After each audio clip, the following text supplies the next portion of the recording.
더마카와 함께 시선 집중의 문을 열겠습니다. 어서 오세요. 네, 안녕하세요. 더마카입니다. 저는 좀 처음 들어보는 말이기는 한데 제 입에는 왠지 들어봤을 것 같아서 한번 소개를 해드릴게요. 마중물님이 보내주신 아침 인사인데요. 일교차가 커지고 목이 입이 돌아간다는 처서입니다. 목이 돌아간다는 말이 있죠. 아, 있군요. 뭔가, 저랑 다른 작가는 뭔가 좀 위장 같은데. 아니에요. 저랑 다른 작가는 바깥에서 목이 입이 돌아간다 이런 말 들어봤나요? 괜히 나이가 했더니. 적다라고 그렇게 어필하기 위한 위장 쇼 아니 같은. 뭐 나이가 적든 많든 못 들어볼 수 있죠. 못 들어봤다고요. 목이 입 돌아간다는 말이 있어요. 아 그렇군요. 예. 네, 오늘이 그날이래요. 쳐서. 그래서 마중물님이 더위 속에 모두들 고생 많으셨습니다. 그냥 입만 돌아가지 말고 그냥 영원히 돌아갔으면 좀 좋겠어요. 아 정말 짜증나가지고 앵앵대고 아유 정말. 네. 아직도 모기가 많으세요?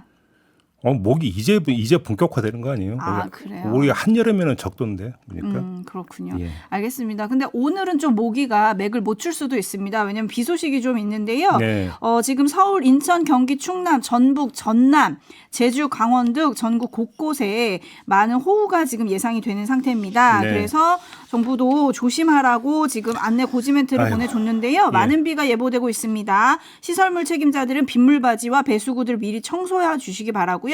물막이판, 배수펌프 등 수방 자재 사전에 준비해야 할 것 같습니다. 그리고 이럴 때 꼭 가지 말라는데 가시는 분들 계시잖아요. 네. 해안가나 산간, 계곡, 하천변, 산책로 이런 데 절대 접근하시면 안 되고요. 그리고 비가 많이 예보되니까요. 자동차보다는 대중교통을 이용해서 출근하시는 게 좋을 것 같습니다. 오송 지하차도 참사가 발생한 지도 얼마 되질 않았습니다. 비 피해 없도록 각별히 유의하시기 바라고요. 네.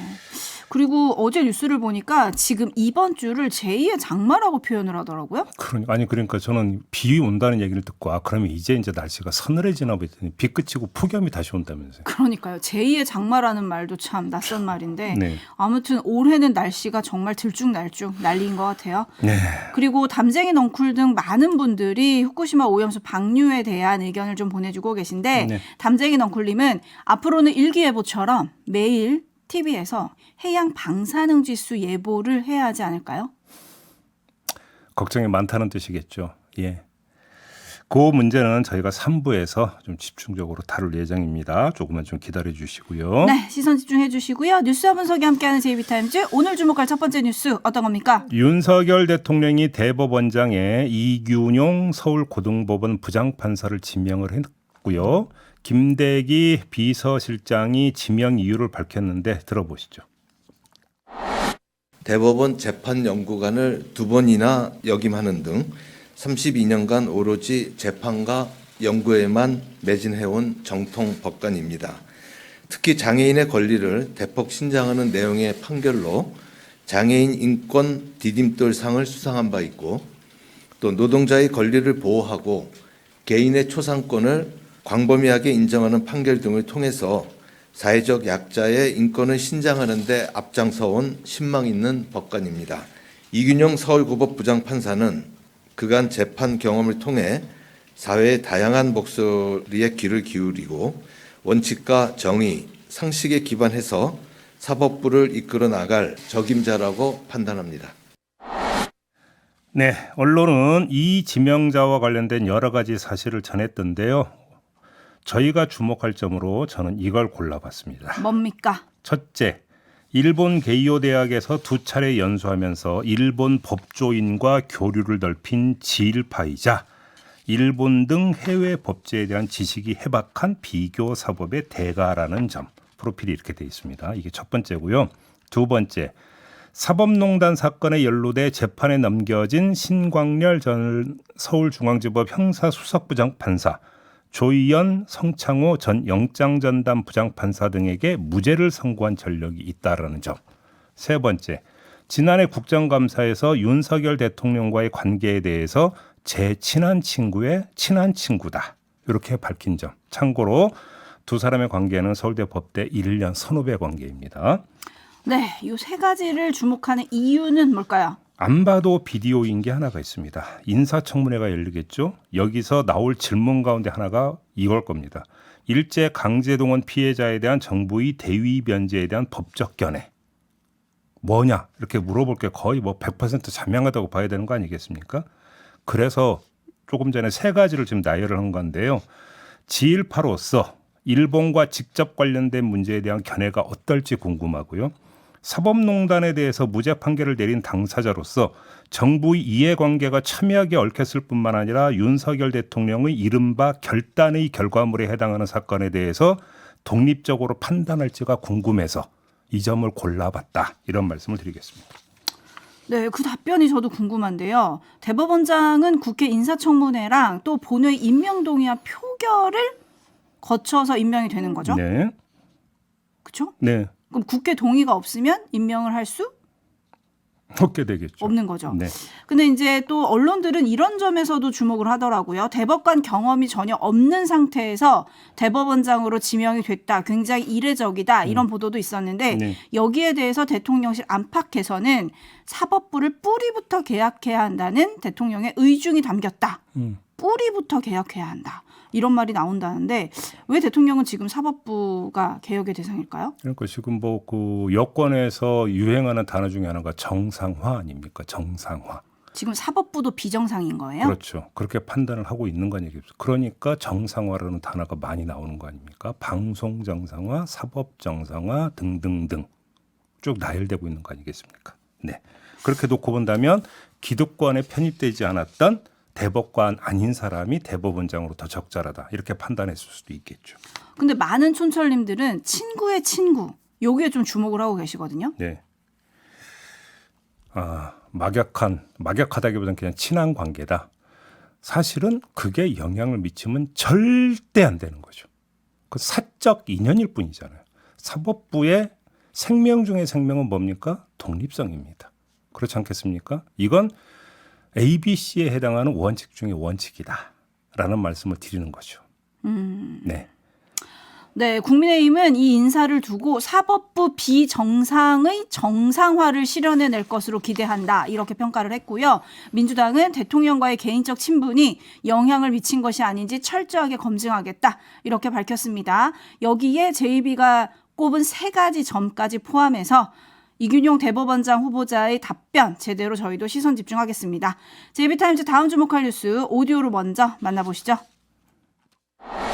지난주 직접 국회 윤리특위 소위회의에 참석해 눈물로 최후 소명을 했던 김남국 의원. 지난달 윤리심사 자문위원회에서 의원직 제명 권고를 받았던 김 의원은 윤리소위에서 징계 수위를 확정하면 이후 윤리특위 전체 회의와 본회의 표결 절차를 거쳐 운명이 결정될 예정이었습니다. 그런데 김 의원이 회의를 46분 남기고 SNS에 글을 올려 심의 결과와 관계없이 다음 총선에 불출마하겠다는 입장을 밝혔습니다. 김 의원의 입장이 나온 뒤 민주당 측은 표결을 한 주 연기할 것을 요청했고 국민의힘 측은 회의 연기 사유가 될 수 없다고 반박했습니다.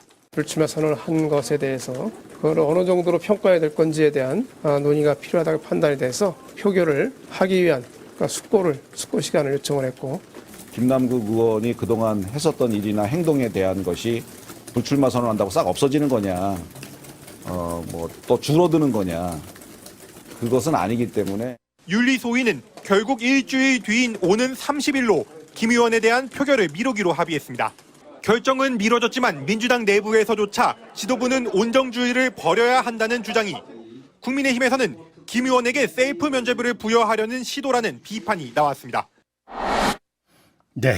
일주일 연계가 됐다라는 거죠. 네. 근데 일주일 뒤면 다 나올까요? 저는 그게 궁금한데. 자, 윤리소위잖아요.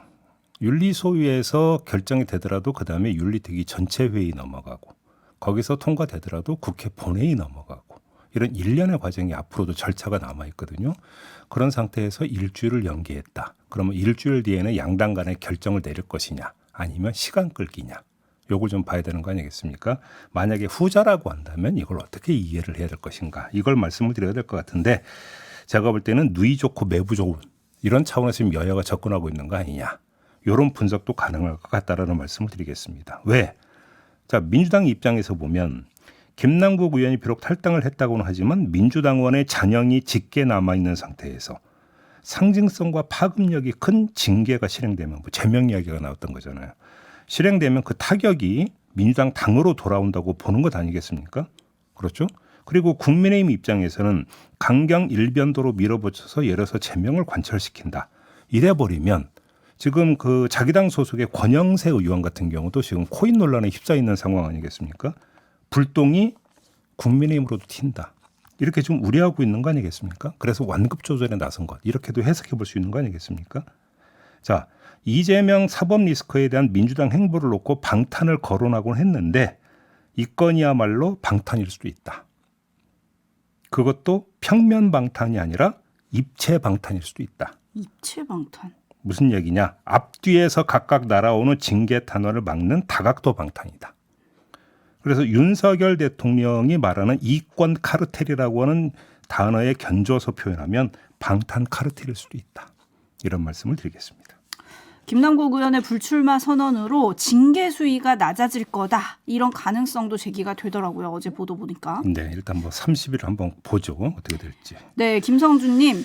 아예 확실하게 짚고 갈 건 짚고 갑시다 라고 올려주신 반면 김종희님은 다 좋은데 제발 다른 의원님들 코인도 좀 파세요. 꼬리 자르기 하고 말겠다는 의지가 보입니다 라고 또 이 점을 꼬집어 주시기도 하셨네요. 똑같이 접근해야 되는 거죠. 네. 네, JB타임즈 다음 주목할 뉴스는 어떤 건가요? 국민의힘이 어제 가짜뉴스 괴담 무엇을 노리나라는 제목의 세미나를 열어서 유튜브 채널 제재를 주장하고 나섰습니다. 자, 두 의원의 말을 지금부터 그대로 읽어드리겠는데요. 첫 번째, 윤두현 의원의 주장입니다. 가짜뉴스 괴담의 온상은 포털과 유튜브고 놔두면 감당할 수 없는 결과가 나올 것이다. 이를 막을 수 있는 확실한 방법은 범죄 이익을 없애는 엄벌주의다. 포털 및 유튜브에 대한 제재는 방심위가 역할을 분명히 해야 하는데 해임된 정연주 방심위원장이 직무를 유기하는 바람에 사태가 악화됐다. 이렇게 말했고요. 다음은 박성중 의원의 말입니다. 예전에는 가짜 뉴스가 방송 뉴스뿐이었지만 요즘은 포털, 유튜브, OTT 등으로 다양해져서 제어가 불가능하다. 일단은 미디어에서 책임지고 발견되는 즉시 삭제를 할 수 있도록 하고 방심위 등 기관들도 제대로 제어해야 한다. 이렇게 주장을 했습니다. 네, 풀이를 좀 해볼까요? 먼저 짚을 점인데요. 이로써 정연주 방송통신심의위원장을 쳐낸 이유를 확인할 수 있다.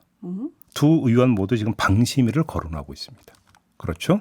이 점을 먼저 확인해 볼 수 있을 것 같고요. 둘째, 옳고 그름을 떠나서 그리고 표현의 자유라고 하는 이 어떤 가치를 맞세우기 전에 짚을 게 있는데요. 현실성입니다.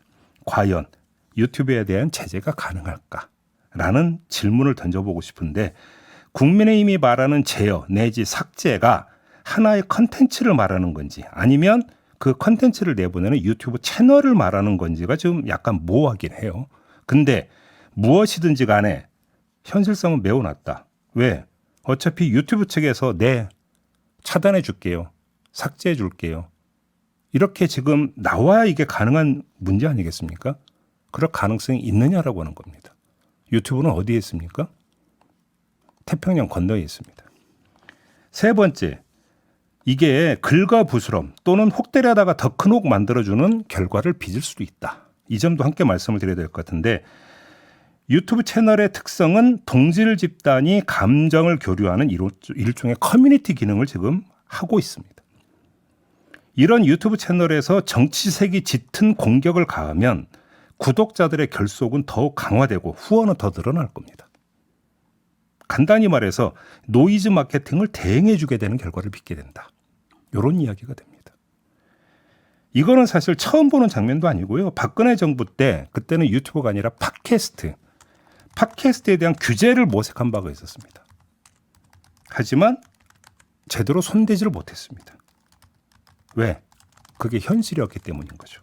이 점을 확인하면서 총정리를 해보도록 하겠습니다. 어떻게 정리가 되는 건가요? 정부 여당의 미디어 정책은 삼각축입니다. 방송, 포털, 유튜브. 이 세 축을 손보겠다는 거잖아요. 근데 약간의 부조화가 있습니다. 방송과 유튜브를 손보겠다는 건 이른바 가짜뉴스 생산자를 손보겠다는 거잖아요. 국민의힘의 주장에 따르면. 반면에 포털을 손보겠다는 것은 유통자를 손보겠다는 겁니다. 생산자가 아니죠, 포털은.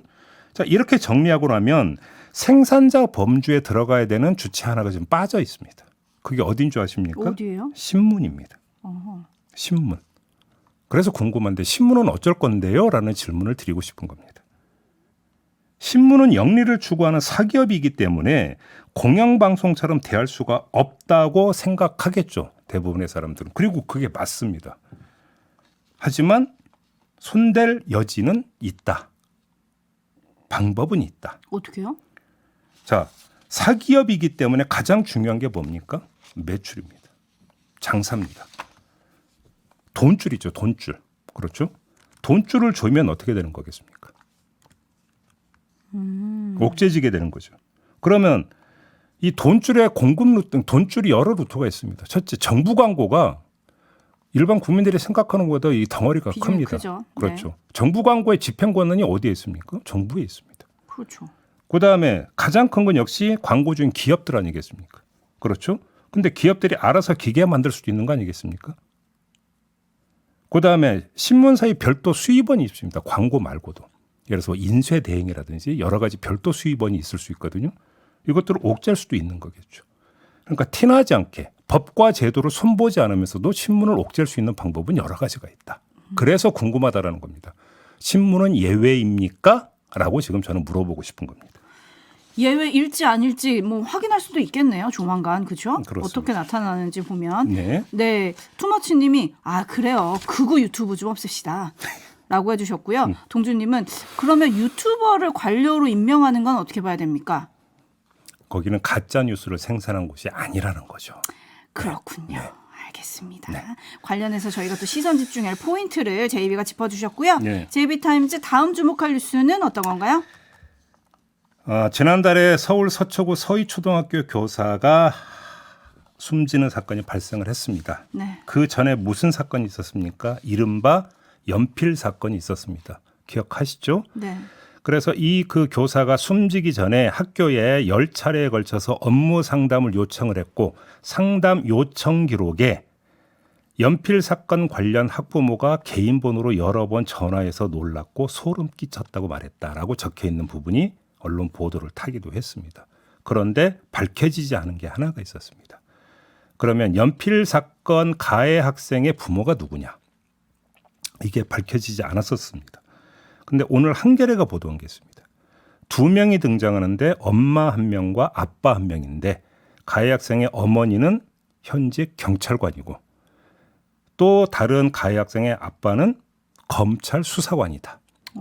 라는 내용을 오늘 보도를 했습니다. 그래서 가해 학생의 어머니인 경찰관은 업무용 휴대전화로 이 선생님과 통화를 주고받고 문자 메시지를 남긴 일이 있다고 하고요. 아버지인 검찰 수사관은 이튿날 학교를 방문해서 이 선생님과 면담을 했었다고 합니다. 그런데 여기서 주목할 점, 경찰이 고인의 일기장 및 동료 교사 진술 등을 들어봤을 때 업무와는 무관하며 개인사가 원인이다라는 취지의 설명을 한 바가 있습니다. 기자들을 상대로. 그런데 가해 학생의 어머니가 경찰관, 경위라고 하던데요. 이 유족의 주장에 따르면 이 그 경위인 그 경찰관 엄마가 가해 학생 수사 관련 부서에 근무 중이다. 그냥 경찰일 뿐만 아니라 수사 관련 부서에 근무 중이다. 이런 문제까지 지금 제기를 했다고 하거든요. 그러면 이거는 지금 또 다른 차원에서 지금 규명이 필요한 과제가 생겼다라는 이야기가 됩니다. 혹시 엄마와 아빠의 이런 직위가 죽음의 진실을 밝히는 과정에서 일정하게 영향을 미쳤을 가능성을 배제할 수가 없다고 봐야 되는 것이고 그 가능성이 정말로 현실화됐던 것인지 아닌지에 대한 조사가 필요하다. 이런 이야기가 되는 거 아니겠습니까? 네, 그리고 얼마 전에 경찰이 그런 얘기도 했었잖아요. 고인의 통화 내역과 학부모 휴대전화를 조사한 결과 사건과 관련된 학부모 중 고인에게 먼저 전화를 건 사람은 없었다. 그죠? 이런 얘기도 했었고요. 그다음에 현재까지 범죄 혐의를 발견하지 못했다. 이렇게 밝혀선 또 있거든요. 네. 네. 그렇기 때문에 지금 유족 측은 경찰이 수사 과정에서 이 갑질 학부모를 보호하고 있는 거 아니냐 이렇게 지금 의심을 하고 있다는 건데 명명백백 밝혀져야 될 것 같습니다. 알겠습니다. 자, 이렇게 마무리하죠. 더마카 수고하셨습니다. 고맙습니다.